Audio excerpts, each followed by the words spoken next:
Hello everyone, কেমন আছেন সবাই? আমি আফজাল কথা বলছিলাম আপনাদের সাথে ডিজিটাল মার্কেটিং কোর্স নিয়ে। আজকে আমরা দেখব ওয়ার্ডপ্রেস, যেটা নিয়ে অনেকেরই কনফিউশন থাকে যে কীভাবে ওয়ার্ডপ্রেসে কাজ করব, ওয়ার্ডপ্রেসে সেট আপ করবো। যেহেতু আমরা SEO one of the most important part হচ্ছে ডিজিটাল মার্কেটিং এর সার্চ ইঞ্জিন অপটিমাইজেশন। সো সেটার জন্য আপনার অবশ্যই একটা ওয়েবসাইট থাকতে হবে। সো সেই কারণেই আমরা আজকে দেখব যে ওয়ার্ডপ্রেসে কীভাবে আপনি একটি ওয়েবসাইটের বেসিক ডেভেলপগুলো করতে পারেন। সো সেইটার জন্য আমরা একটা লোকাল সার্ভার ইউজ করব। লোকাল সার্ভারের মাধ্যমে আমরা সাইটটাকে সেট আপ করবো, করে দেন আপনি আপনার ডোমেন হোস্টিং পারচেজ করে সেই সাইটটাকে অনলাইনে লাইভ করে ফেলতে পারবেন। সো চলুন দেখে আসি কিভাবে আমরা ওয়ার্ডপ্রেসে একটা লোকাল সার্ভারের মাধ্যমে আমাদের ওয়েবসাইটটা ডেভেলপ করব। প্রথমেই আপনি আমাদের এই লোকাল সার্ভারে কাজ করার জন্য একটি সফটওয়্যার ডাউনলোড করতে হবে। সেই সফটওয়্যারটির নাম হচ্ছে জ্যাম সফটওয়্যার। আমরা সেই সফটওয়্যারটার নাম গুগলে প্রথমে সার্চ করব XAMPP ডাউনলোড। সো এখানে দেওয়ার পরে প্রথমেই দেখতে পাচ্ছেন যে আমার লিঙ্কটা আসতেছে ডাউনলোড জ্যাম্প। সো জ্যাম্পের কাজ কি বেসিক্যালি? জ্যাম্প হচ্ছে একটি লোকাল সার্ভার ক্রিয়েট করা সফটওয়্যার, যেটা দিয়ে আমরা একই সাথে ডোমেন হোস্টিং দুইটাই তৈরি করতে পারতেছি। এর মানে হচ্ছে যে ও আপনাকে তৈরি করে দেখাচ্ছে যে কিভাবে আপনি ইন পিসিতে মানে অফলাইনের মাধ্যমে কিভাবে ওয়েবসাইটটা লাইভ করবেন। এই ওয়েবসাইটটা কিন্তু আমার অনলাইনে লাইভ হবে না, এটা শুধুমাত্র আপনার প্র্যাকটিসের জন্য।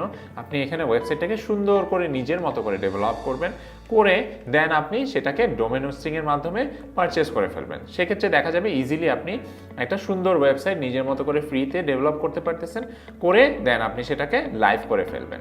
সো চলুন আমরা বাকি পার্টগুলো দেখে আসি। সো প্রথমেই যেটা বললাম যে ডাউনলোড জ্যাম্পে ক্লিক করব। আসার পরে দেন আপনি দেখতে পাচ্ছেন এখানে উইন্ডোজ 7 বিভিন্ন ফরম্যাটিংগুলো দেওয়া আছে। সো আমি এখানে প্রথমে যে ফরম্যাটটা আছে 64 বিট 141 মেগাবাইট, এই ফাইলটা আমরা ডাউনলোড করব। এখানে একটা বিষয় উল্লেখ করার আছে অবশ্যই, সেটা হচ্ছে যে আপনার উইন্ডোজটা অবশ্যই 64 বিট ফরম্যাটের হতে হবে। কেন? বিকজ অফ এই সফটওয়্যারটা শুধুমাত্র 64 বিট ফরম্যাটই সাপোর্ট করে থাকে, অন্য কোনো ফরম্যাট সাপোর্ট করে না।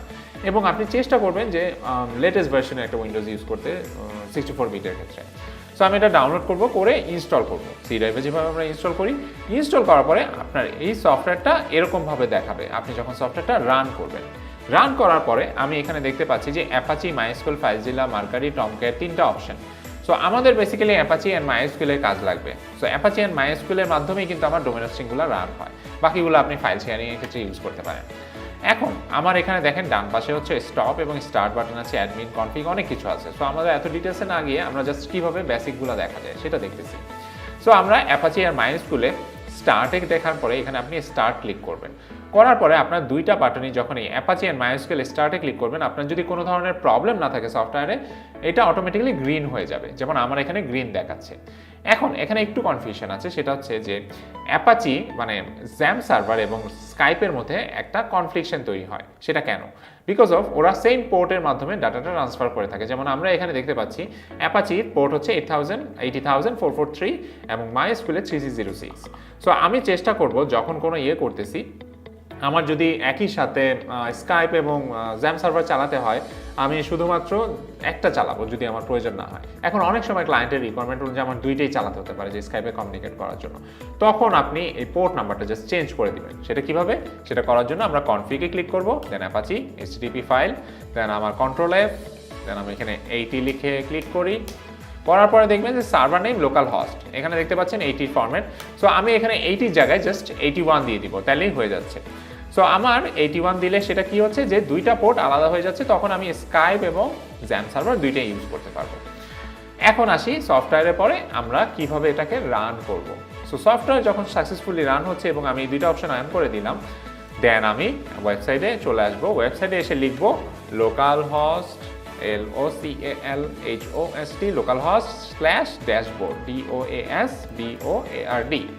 দেওয়ার পরে দেখেন এই যে ওয়েলকাম টু জ্যাম, এটা আসবে এবং এই পেজটা আসবে। যদি আপনার সফটওয়্যার কোনো কারণে রান না হয়ে থাকে, তাহলে এই পেজটা লোডই হবে না। সো বুঝতে পারবেন যে আপনার সফটওয়্যার রিলেটেড কোনো প্রবলেম আছে। এবং এখানে দেখবেন উপরে অনেকগুলো অপশন আছে, application FAQ, how to guide, PHP info, my admin. So আমি PHP মাই অ্যাডমিন অপশনটাতে আরেকটা ট্যাবে ওপেন করে রাখবো এই পার্টটা, যেটা আমাদের ডাটাবেস হিসেবে কাজ করবে হোস্টিংয়ের ক্ষেত্রে। সো এই দুটো অপশন আমি অন করে রাখলাম। এখন আসি আমাদের ওয়ার্ডপ্রেসের ফাইল ডাউনলোড। এখন আমরা যে সফটওয়্যারটা ইনস্টল করব এই সফটওয়্যারের ভিতরে আমাদের ওয়ার্ডপ্রেসের ফাইলটা ইনক্লুড করতে হবে। সো সেটা কিভাবে? সেটা করার জন্য আমরা গুগলে সার্চ করব ওয়ার্ডপ্রেস ডাউনলোড, LOAD। সো ডাউনলোডে ক্লিক করলাম, করার পরে দেখতে পাচ্ছেন এখানে গেট ওয়ার্ডপ্রেস ডাউনলোড। আমার যে সেকেন্ড অপশনটা আছে এটা চুজ করব, সিলেক্ট করলাম। করার পরে আপনি এখানে যে ফাইলটা দেখতে পাচ্ছেন ডাউনলোড ওয়ার্ডপ্রেস 5.2.4, এই ফাইলটাই আমি শুধুমাত্র ডাউনলোড করব, যেটা আমার লেটেস্ট ভার্সন। সো ইউজুয়ালি আপনি ভিতর থেকেও আপডেট করতে পারবেন, বাট আমার এখানে লেটেস্ট ভার্সনটাই আমি ডাউনলোড করবো এবং একটা জিপ ফরম্যাটে ডাউনলোড হবে। সেটা কীরকম আমি একটা এক্সাম্পল দেখাই। ফর এক্সাম্পল, সো আমি যদি সফটওয়্যারে এখানে দেখেন এই যে ওয়ার্ডপ্রেস। সো ওয়ার্ডপ্রেসে আমি যদি এটা ক্লিক করি, আমার এখানে উইনরার একটা সফটওয়্যার বা উইনজিপ সফটওয়্যারটা আপনার ইনস্টল করে নিতে হবে। করার পরে আপনি এখানে সিলেক্ট করে এক্সট্র্যাক্ট টু দিবেন। এক্সট্র্যাক্ট টু দিলে আপনার এই ফাইলটা জেনারেট হয়ে যাবে। সো সেই ফাইলের ভিতর যে আপনাকে এখানে দেখতে পারেন অনেকগুলো ওয়ার্ডপ্রেসের ফাইল আছে, এই সবগুলো ফাইল আপনাকে কপি করতে হবে। সো আমি এখানে কপি করলাম, কপি করে দেন আমি সি ড্রাইভে আসবো। সি ড্রাইভে এসে দেখতে পাবেন আপনার যেখানে ফাইলটা ইনস্টল করা আছে সেখানে আমি ঢুকবো। সেখানে ঢুকে আমি জ্যাম্পে ক্লিক করব। করার পরে এখানে আরও অনেক ধরনের ইনস্টলেশন ফাইল আছে। সেই ইনস্টলেশন ফাইল থেকে আমাদেরকে htdocs এই নামের ফোল্ডারটা খুঁজে বের করতে হবে। সো আমি এখানে htdocsে ক্লিক করি। করার পরে এখানে কিছু ইনস্টলেশন ফাইল দেখতে পাচ্ছি আমরা। সো এখানে এসে আপনাকে একটা ফোল্ডার তৈরি করতে হবে, যেটা আপনি যে নামে সাইটটা বানাতে যাচ্ছেন।